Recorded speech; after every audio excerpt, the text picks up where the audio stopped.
అయితే మేము గతంలో 3 రాజధానులు అన్నామనే అంశాన్ని ఇందాక చాలా స్పష్టంగా రాంబాబు గారు చెప్పారు. నేను కూడా దాన్ని వివరిస్తున్నాను. ఉమ్, పాలనా రాజధాని అమరావతి. మేము అమరావతి లేదని అనలేదు, అమరావతిని మూసేసామనలేదు, భూస్థాపితం చేసామని అనలా. పాలనా రాజధాని అమరావతి. ఎగ్జిక్యూటివ్ క్యాపిటల్ అంటే మొత్తం ఇదంతా కూడా ఫంక్షనింగ్ అదంతా కూడా ఆల్రెడీ ఎక్స్పాండ్ అయ్యి డెవలప్ అయినటువంటి వైజాగ్ ని అక్కడ ఎగ్జిక్యూటివ్ క్యాపిటల్ గా ఉమ్, అండ్ లీగల్ క్యాపిటల్ గా కర్నూలు ఉమ్, డెవలప్ చేద్దాం. ఎందుకు 3 చోట్ల పెట్టాల్సి వచ్చింది? నేను మిమ్మల్ని సూటిగా ప్యానెల్లో ఉన్న సభ్యులందరికీ ఒక ప్రశ్న అడుగుతున్నాను. ఉమ్, ఈ ఉమ్మడి రాష్ట్రంగా ఆంధ్ర రాష్ట్రం ఉన్నప్పుడు ఉమ్. క్యాపిటల్ ఏది? హైదరాబాద్. హైదరాబాద్. చంద్రబాబు నాయుడు గారు 10 సంవత్సరాలు ఉన్నారు. మీకు హైదరాబాద్ ని దాటి ఏ ఒక్క జిల్లాలో అయినా ఒక ఇటుక రాయమందమైనటువంటి సరైన అంటే వసతులు సంబంధించి ప్యారలల్ గా ఏమైనా కానీ ఎక్కడన్నా జిల్లాల్లో గట్టిగా డెవలప్ చేసేటువంటి పరిస్థితులు ఎక్కడన్నా కనిపించినాయా మీకు? అంటే గుంటూరు, విజయవాడ, వైజాగ్ అవి ఏం చేయలేదు సార్? ఎక్కడ పట్టించుకున్నారు? అవి వాటంతట వాటిగా ఏదైతే ఒక ఒక ఒక టౌన్, ఒక విలేజ్ నుంచి ఒక టౌన్ అవటం, ఆ టౌన్ నుంచి ఒక సిటీ అవటం అనేది ఏవైనా కానీ ఆ యొక్క ట్రాన్స్పోర్టేషన్ కానీ అక్కడ ఉన్నటువంటి పరిస్థితులు కానీ అక్కడ ఉన్నటువంటి వాటర్ రిసోర్సెస్ కానీ వాటిని బట్టి సహజంగా కొన్ని స్థలాలు మెల్లిమెల్లిగా డెవలప్ అవటం అనేది చాలా సహజం. అలా వాటంతట వాటిగా డెవలప్ అయినటువంటి సిటీసే కానీ ఒక ముఖ్యమంత్రిగా ఏదైతే హైదరాబాద్ నగరం మీద శ్రద్ధ పెట్టి చుట్టుపక్కల కట్టటాలు కానీ అక్కడ రియల్ ఎస్టేట్ పరంగా రోడ్లు వేయించి అవన్నీ చేయించడం, ఇన్ఫ్రాస్ట్రక్చర్ డెవలప్ చేయించడానికి కానీ ఆయన శ్రద్ధ పెట్టింది ఒక్క హైదరాబాద్ ని వదిలిపెట్టి ఎక్కడికి తొంగి చూడలేదండి ఆయన. కనీసం ఆ తెలంగాణలో వెనకబడినటువంటి అనేక జిల్లాలు ఉన్నాయి, పట్టించుకున్నారా? అవన్నీ పట్టించుకోకుండా పూర్తిగా వాళ్ళ మనుషులతో రియల్ ఎస్టేట్ వ్యాపారం చేయించడానికి ఆయన చుట్టుపక్కల ప్రాంతాల్లో డెవలప్ చేసినటువంటి వాతావరణమే అక్కడ తిరుగుబాటు లాగా వచ్చింది. కాబట్టే ఆయన చేసిన పనిని తిరస్కరించింది కాకుండా వాళ్ళ పార్టీలో పూర్తిగా అసలు తెలంగాణలోనే తెలుగుదేశం పార్టీ అనే దానికి పోటీ చేయడానికి ముందుకు రావటం లేదు కదా, అసలు పోటీ చేసే ఆస్కారం అనేది లేదు. అదే పరిస్థితి ఇవాళ ఆంధ్ర రాష్ట్రం సపరేట్ అయిన తర్వాత సరే మొదలు పెడదాం. ఎలాంటి స్థలాన్ని పెట్టాలి మీరు చెప్పండి. ఇప్పుడు హైదరాబాద్ ని మొదలు పెట్టడానికి అక్కడంతా కొద్దిగా రాక్ ఏరియా, మనం కట్టడం ఏదన్నా కట్టినా తప్పనిసరిగా ఆ స్ట్రక్చర్ కి పెద్దగా ఫుట్టింగ్లు తీయడానికి ఎక్కువ లోతు అక్కర్లేదు, బేస్మెంట్ తీయటానికి. అదే వేరే ఇప్పుడు మీరు సెలెక్ట్ చేసుకున్నటువంటి ఇదే అమరావతి ఏరియాలో లూజ్ సాయిల్ అది. జగన్మోహన్ రెడ్డి గారు ఏమంటున్నారన్నారు?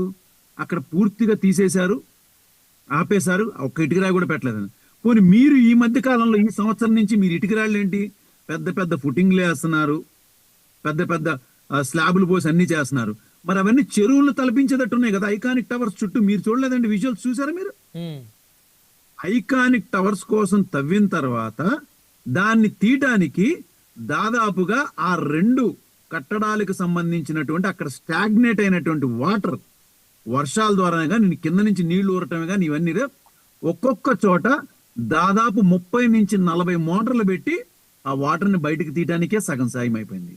అది జరుగుతూనే ఉంది, నిత్యం జరుగుతూనే ఉంది. ఒక చిన్న డౌట్, అంటే చాలా మంది ఈ మధ్యకాలం ఇలాంటి ఈ ఎపిసోడ్ వచ్చినప్పుడు వ్యక్తపరిచేది, ఇప్పుడు హైదరాబాద్ కూడా ఒక చిన్నపాటి వర్షం పడినా ప్రధానమైనటువంటి కూడళ్ళన్నీ కూడా మునిగిపోతున్న పరిస్థితి అన్నమాట. సో అంటే ప్రకృతి వైపరీత్యాలు మనం ఏం చేయలేం కదా. కరెక్ట్ మీరు అన్న పాయింట్ చాలా బాగుంది కదా. మీరు మీ పర్సన్ అటువంటి ఎవరినైనా కానీ ఒక మీడియా పర్సన్ లో మీ కెమెరామెన్ ని పట్టుకుని ఇదే హైదరాబాద్ లో ఎక్కడైతే మునిగిపోయినాయో అంటే ఎక్కడైతే బాగా డెవలప్ అయినటువంటి ఏరియాలు కాకుండా ఎక్కడైతే ఆక్రమణకు గురైనటువంటి స్థలాల్లో మాత్రమే ఇలాగా వాటర్ స్టాగ్నెట్. అది కూడా మీకు గమనిస్తే 4-5 గంటల పాటు మాత్రమే ఉంటాయండి. తర్వాత వాటికి అక్కడ ఇంజనీరింగ్ తర్వాత వాళ్ళందరూ కూడా మున్సిపల్ వాళ్ళ సంబంధించిన వాళ్ళు చాలా మంది, ప్లస్ రోడ్ R&B వాళ్ళు వాటికి కావాల్సినటువంటి సదుపాయాలన్నీ చేయడం జరిగింది. మీరు గమనించండి, అక్కడ 2-3 రోజులు ఉండటం అనేది జరగలేదు ఎక్కడా కూడా. మాక్సిమం 4, 5, 6 గంటలు లోపు ఆ వాటర్ ఎక్కడికక్కడ వెళ్ళిపోయే విధంగా ఏర్పాట్లు చేశారు. కానీ ఇక్కడ ఎన్ని నెలలైందండి, ఎన్ని నెలలైంది? అంటే వరదలు వచ్చినప్పుడే కదా సార్ ఆ పరిస్థితి, మిగతా టైంలో ఆ పరిస్థితి లేదు కదా. ఎప్పుడు వరదలు? విజయవాడకి వరదలు వచ్చినప్పుడే కదా ఆ స్థాయిలో మునిగిపోయినటువంటి పరిస్థితి కట్టడాలు.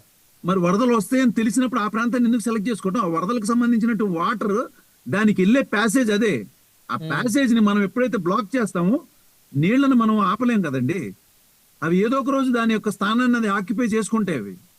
దాని బదులు ఇప్పుడు ఇందాక అన్నారు పెద్దలు రాంబాబు గారు వాళ్ళు మాటల్లో కూడా ఏమన్నారు, విజయవాడ గుంటూరు మధ్యలో అంటే మాణిక్యాలరావు గారు దాని పాపం ఆయనకి అర్థమైంది ఒకటి, మాకు తెలిసింది కొద్ది, మేము కొద్ది విజన్ కొద్ది పెద్దవాళ్ళం కాబట్టి కొంచెం డీప్ గా ఆలోచిస్తాం కాబట్టి విజయవాడ గుంటూరు మధ్య 36 కిలోమీటర్లు ఉందండి. విజయవాడలో ఒక 10 అడుగులు తీసుకున్నా గుంటూరు వరకు తీసుకెళ్ళినా దాన్ని విజయవాడ గుంటూరు మధ్యలోనే అంటారు. అది కృష్ణా నదిలో కడితే మాత్రమే విజయవాడ గుంటూరు అని అనరు. పెద్దల మాణిక్యాలరావు గారు కొద్దిగా అర్థం చేసుకోవాలి. గుంటూరు వరకు 36 కిలోమీటర్లు ఉంది. ఈ 36 కిలోమీటర్ల యొక్క విస్తీర్ణంలో ఏదో ఒక విధంగా చేసుకోవచ్చు. అక్కడ ఆల్రెడీ హైవే ఉంది. హైవేకి ఇరుపక్కల కూడా కొంత ల్యాండ్స్ ఉన్నాయి గవర్నమెంట్ కి సంబంధించినవి. అసలు ఇప్పుడు ఉన్నటువంటి ఆఫీసులన్నీ కూడా ఎక్కడ పనిచేస్తున్నాయి అనుకున్నారు? తాడేపల్లి దగ్గర నుంచి మొదలు పెట్టుకుంటే దాదాపు మంగళగిరి దగ్గర వరకు ఆల్రెడీ ఆఫీసులు పెట్టేశారు. గవర్నమెంట్ ఆఫీసులన్నీ అక్కడ నడుస్తున్నాయి. ఇంకా చేయాల్సినటువంటి మిగతా కార్యక్రమాలు ఇప్పుడు ఆల్రెడీ కట్టేశారు. అసెంబ్లీ ఆ మూల కట్టుకుంచుకున్నారు. హైకోర్టు పక్కన కట్టుంచారు. కొన్ని కాలేజీలకి స్థలాలు ఇచ్చారు. ఈ ఐకానిక్ టవర్స్ లో ఇంకేం ఫంక్షనింగ్ అవుతుంది చెప్పండి మీరు? అదేదో ఆ స్థలం అది వెసులుబాటుగా లేదని చెప్పని ఎక్కడైతే సాయిల్ టెస్టింగ్ ద్వారా ఇంజనీర్ల ద్వారా ఆలోచించి జగన్మోహన్ రెడ్డి గారు ఇప్పుడు ప్రస్తుతం ఉన్న పరిస్థితుల్లో ఫంక్షనింగ్ అనేది ఇక్కడ పాసిబిలిటీ కాదు కాబట్టి as of now executive capital గా వైజాగ్ ఆల్రెడీ ఎస్టాబ్లిష్ అయిపోయి స్ప్రెడ్ అయిపోయి ఉంది. ఇన్ఫ్రాస్ట్రక్చర్ అంతా అన్ని రకాలుగా బాగుంది. మనకి ట్రాన్స్పోర్టేషన్ పాయింట్ ఆఫ్ వ్యూలో కానీ ఎయిర్పోర్ట్ కానీ సీ కానీ హార్బర్స్ కానీ అన్ని బాగున్నాయి కాబట్టి తొందరగా అవకాశం ఎక్కువ ఉంటుంది.